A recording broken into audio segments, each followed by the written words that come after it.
হাসিনাকে দেশে ফিরিয়ে এনে বিচারের মুখোমুখি করতে হবে জাতীয় নাগরিক কমিটি।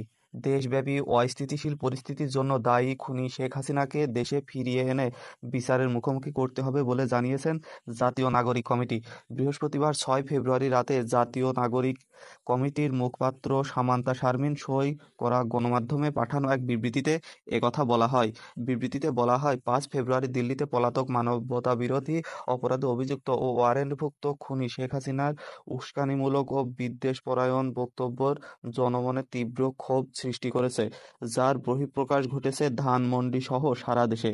জাতীয় নাগরিক কমিটি সরকারকে আহ্বান জানায়, ভারতের মাটিতে বসে শেখ হাসিনা যে বিদ্বেষমূলক ও অস্থিতিশীলতামূলক কর্মকাণ্ড চালিয়ে যাচ্ছে তার বিরুদ্ধে কূটনৈতিকভাবে তীব্র প্রতিবাদ জানানো হোক।